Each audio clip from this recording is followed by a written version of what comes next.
Chapter 16 of the Biography of a Prairie Girl by Eleanor Gates. This recording is in the public domain. Chapter 16 The Reservation Trip. A huge pen with V-shaped wings, patterned after those built by the Indians to imprison antelope, thrust its long, high neck over the railroad embankment and against the open doors of the cattle cars as they were rolled along the siding. Through the pen and up the jutting neck into the stifling, wheeled boxes, lowing in fright and advancing unwillingly, were driven the Dutchman's fat steers and the beeves belonging to the cattleman. When a long train was filled with them, a wildcat engine backed down from the station, coupled onto the waiting freight, and went lumbering away with its hungry, thirsty load, bound for a packing house in a distant city. The little girl watched the shipping of the stock, her heart sore with the thought that only a short week stood between the home herd and the shambles. Never before had she mourned the departure of the cattle, for, spared the long ride and the foul, torturing confinement, they had simply disappeared across the prairie in the direction of Sioux Falls or Yankton, contentedly feeding as they went, and with the three big brothers riding slowly behind them. It had always been the same with the sheep, but now there rang continually in her ears the piteous bleating of the little flock she had learned to love through the summer months, and that, lured by a treacherous bellwether, had passed through the pen some days before and crossed the long, high Bridge of Sighs. But what she feared for the animals yet to be sold never came to pass.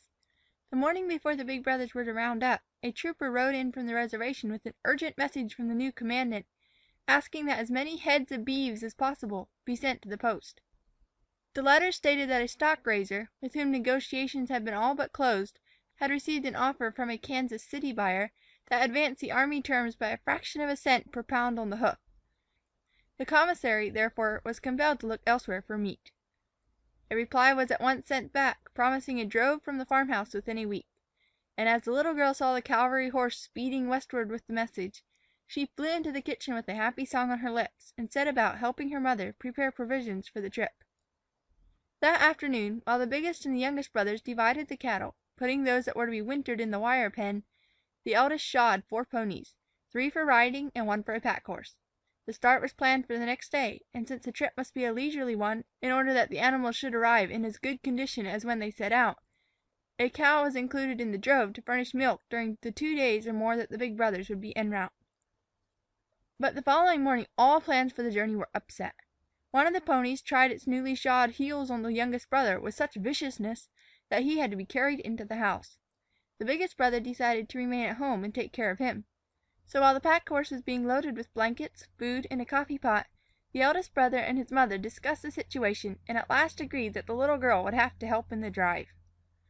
It was the fall before the little girl's 13th birthday, and she was wearing her hair in a braid and her dresses to her shoe tops.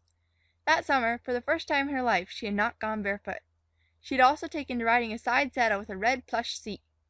When her mother, therefore, suggested that the trip would be a hard one, that the post was a rough place, and that, since the colonel's family had gone to a new fort in Wyoming, there was no house on the reservation at which she could stay overnight, the eldest brother pooh-poohed and declared that the little girl was no baby and that good accommodations could be secured at a hotel near the barracks. They started immediately after dinner, taking 2 dogs along, and crossed Vermilion to the West Fork. There the cattle were brought to a stand and a camping place was selected. They were still so near to the farm that the eldest brother, anxious to know how matters were at home, induced the little girl to return to the farmhouse for the night. She did so, and joined him before sunrise the next morning. There was a worried look on her face as she came galloping up, and the eldest brother, fearful that the youngest was worse, demanded the news. "Everything's just as it was when we left," said the little girl, "only mother's awfully scared about my going, because the Swede told her last night, when he heard that I was gone, that the hotel at the post was an awful place, full of gamblers and thieves. 2 or 3 men that had money have disappeared there, and never been seen since. The Swede says he thinks the proprietor isn't any better than he should be." "Oh, that Swede's a regular croaker," replied the eldest brother, "afraid as death of his own shadow. I can take care of you and myself and the money to boot. Needn't to fret while I've got my pistols handy." "Well, mother says," added the little girl, "that she hopes nothing happens to the money, because it will finish putting us in as good a shape as we were before the fire. She doesn't think anybody'd hurt us, exactly." Nothing more was said about the hotel after that, and the little girl soon forgot her disquiet in the pleasures of the trip. She had made it but 2 or 3 times since the return from her christening, and had always gone so fast in the light wagon or the buckboard that she had no time to enjoy the changing scenery. Now they were not keeping to the main road, and she saw landmarks and farms that were new to her as they traveled from West Fork to the Jim and on to Missouri.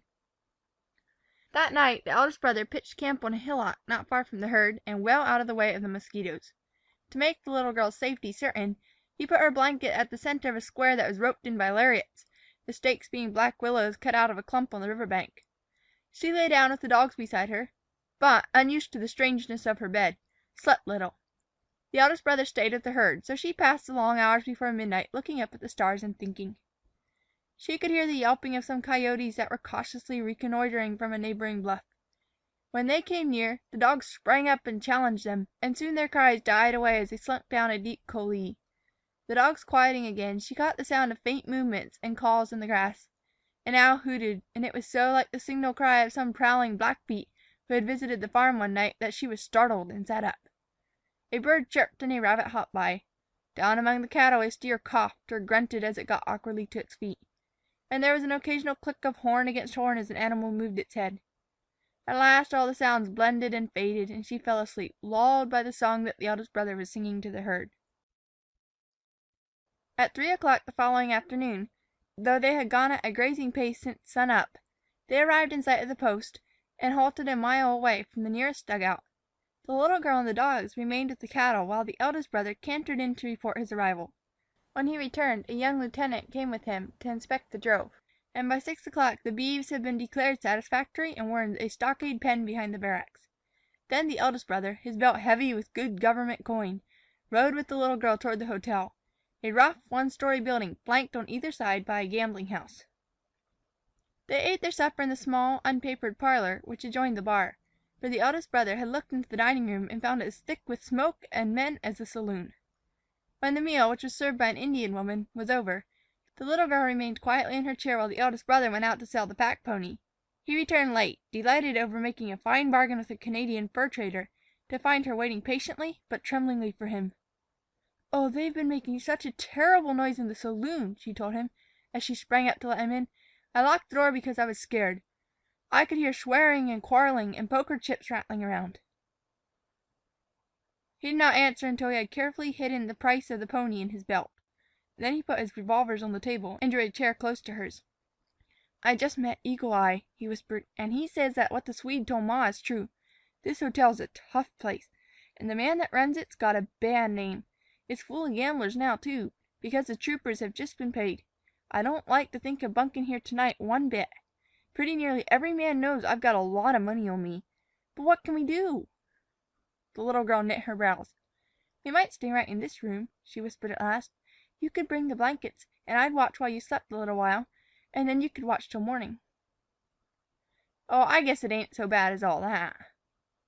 "Or we could ride toward home and camp. I'm not tired, and I'd rather ride than stay here, especially alone in a room." "Well, now, I don't intend to let you stay alone in a room," declared the eldest brother, "but there's no use of our trying to start home tonight. We couldn't get off without somebody knowing about it, and I don't want any cutthroat Indians after me. If we had fresh horses it'd be a different thing. We'd lead 'em a run for the farm. But the ponies are tired. We'll start home in the mornin', and I'll get this wad into a safe at the station before night." He tapped his belt. A knock brought him to his feet. On opening the door, the hotel man stood before him. "I suppose you folks want a brace of rooms," he said, taking in the revolvers with a swift glance of his little, deep-set eyes. "I can give you two that have a door between. Only ones I've got left. Had to put Pinky Jackson into the barn to clear one of 'em. And he's a regular boarder, too." He looked the little girl up and down so searchingly that she shrank behind the eldest brother. The eldest brother took up his revolvers. "One room will do us," he said. "We'll just camp like we done on the prairie last night. Sister's a little bit nervous. Couldn't think of putting her off by herself. Give us a room with a shakedown, and I'll roll in some blankets on the floor." The hotel man slapped the eldest brother on the back. "You're the right kind of a brother," he cried heartily. "Like to see it. We men kind of forget, living out in these wilds, how scary and tender girls are. Come along. I've got the very room for you." He picked up the lamp, crossed the crowded saloon between card tables full of men, and led the way down a long passage. The eldest brother and the little girl followed close at his heels, scarcely giving a glance to the gaping crowd in the bar. The room into which they were shown was at the very end of the passage and in the rear part of the house. It was uncarpeted, and its ceiling was so low that the eldest brother could reach up and touch it with the flat of his hand. A wide, rough bedstead occupied one side. Against the opposite wall stood a cot of the kind used in military camps. A chair with a rawhide bottom completed the furniture. The door from the passage was the only one leading into the room. There were no windows at all, but at one end a casing had been boarded up. The eldest brother, after a quick survey, remarked the lack of light. "Well, you see," explained the hotel man, "this room originally looked out onto the yard, but when I built a lean-to, the window was closed. Won't make any difference to you, will it? Heard you were going to leave early." "Oh, no," answered the eldest brother. He took the lamp and set it on the floor. When the hotel man had given a last sharp look around, he went out and closed the door. Without losing a moment, the little girl, who was wearied with her long day's ride, put some matches within easy reach and flung herself down in her clothes on the cot. But the eldest brother, after rolling the bedstead against the door, examined the window to make sure that it was nailed fast, and gently tapped the walls to see that no spot gave back the hollow sound that would suggest a secret entrance. Satisfied that all was safe, he unbuckled his belt, put it under the blankets at the little girl's feet, and extinguished the light. It was then past 11, but the hotel was still awake and noisy. The eldest brother concluded that it would be well to get a short nap at once and remain awake throughout the hours when, the bar room being deserted, any attempt to molest him would be made. The little girl was already breathing deeply. He threw himself across the bed, his pistols beside him. He did not know how long he had been asleep when he found himself wide awake and conscious that someone was moving softly toward him. He struggled to spring up, half convinced that he was having a nightmare, but his body refused to obey. All at once, as he lay silently looking upward, a man arose from beside the bed and leaned over him. A dim light, which seemed to come from the rear, brought out the menacing figure plainly. One arm was half raised as if to strike. It was evident that the assassin was in doubt, since the headboard shaded the bed, as to whether the eldest brother or the little girl was stretched before him. The next instant he knew, for the eldest brother twisted in agony at the sight of an arm poised above him and uttered a groan. Quick as a flash the figure swayed toward him and the arm descended. But the eldest brother was quicker. He rolled sidewise and at the same time struck out with his right hand. There was the sound of a dull blow, not made by his fist, a scream from the little girl, and the thump of the eldest brother's body as he struck the floor on the further side of the bed. Intense stillness followed. The eldest brother, revolver in either hand, got cautiously to his knees and peered across to where his assailant had stood. The dim light was gone now, however, and he could make out nothing. He waited, holding his breath, to see if any one were creeping upon him from under or around the bed. Hearing nothing but a sob from the little girl, he at last arose to his feet, his eyes and his weapons on the alert, and stepped back against the wall.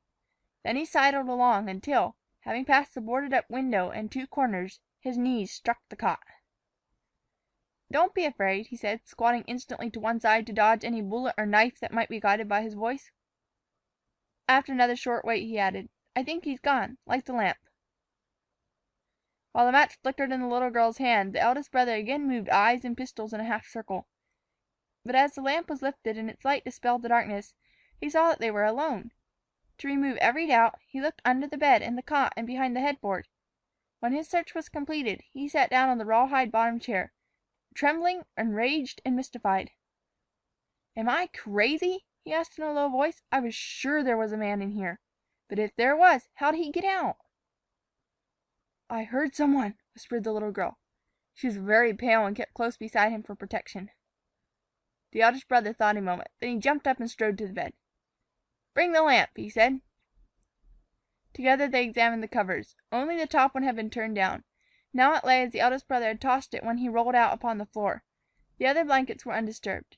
He ran his fingers over them carefully. Suddenly he uttered a cry and began to fold them back swiftly, finding on each one the trace he sought. When the mattress was at last laid bare, he pointed to a narrow slit that did not penetrate to the underside. "It was a knife," said the little girl, and the lamp almost fell from her grasp. The eldest brother nodded, dragged the bed away from the door, and flung it wide. The passage was dark and still, apparently empty. "Hello!" he shouted at the top of his lungs. "Hello there!" As the sound of his voice died away, a distant door creaked and the hotel man came out in his underclothes, a candle in his hand.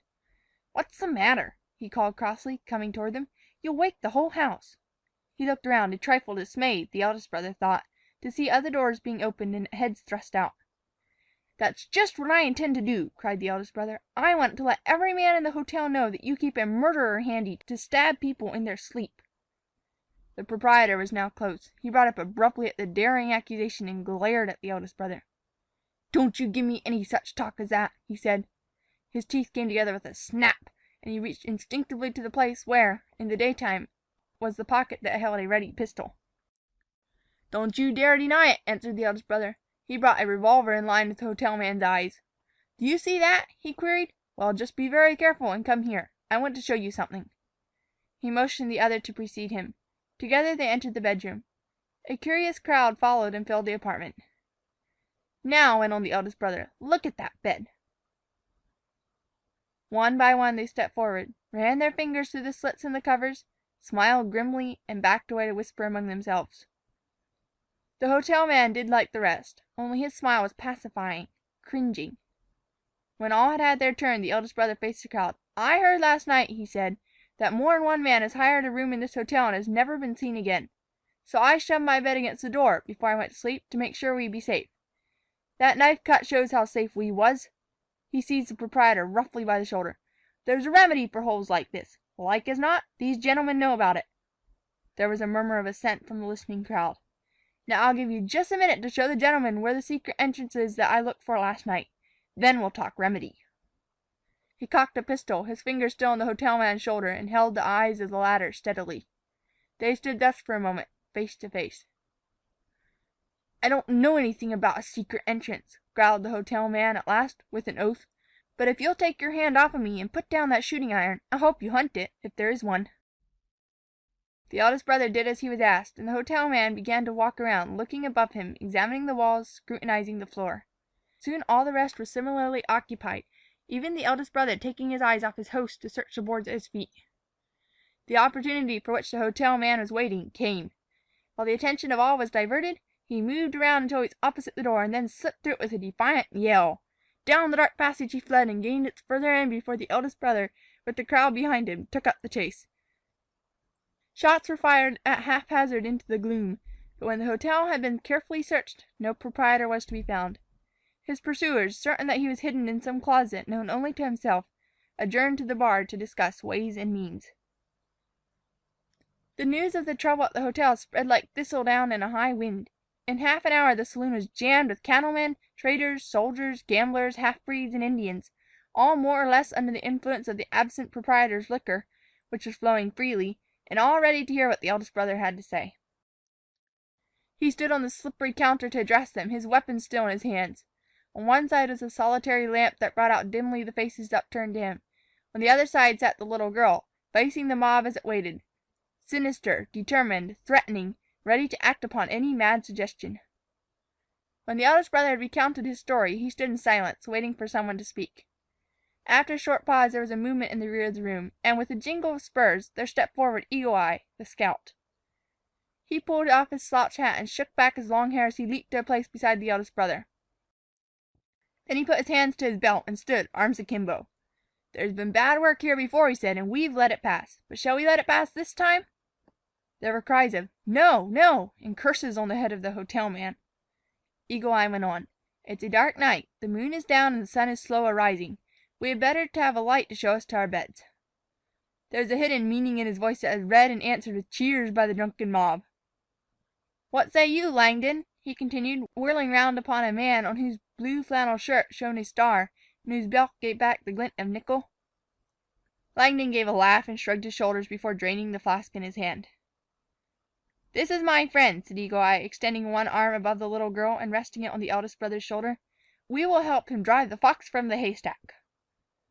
Another cheer greeted him. He jumped to the floor, and the eldest brother, following, lifted the little girl down beside him. The crowd, eager for the vengeful finale, rushed out of the bar to the street. Eagle Eye hung back to whisper in the eldest brother's ear.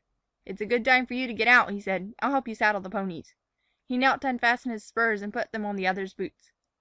The eldest brother felt of his belt, grasped the little girl's hand, and hurried out a side door with the half-breed. A soldier had carried away the lamp to use it as a brand, and no one saw them leave the darkened room. Once in the stable, the work of getting the horses ready took but a few minutes. Then the eldest brother and the little girl mounted and rode at a walk toward the barracks, with Eagle Eye on foot beside them and the dogs trotting after. When they were so far that their horses' hoof beats could no longer be heard by the crowd, they gave the half-breed a silent, grateful shake of the hand and galloped rapidly toward home.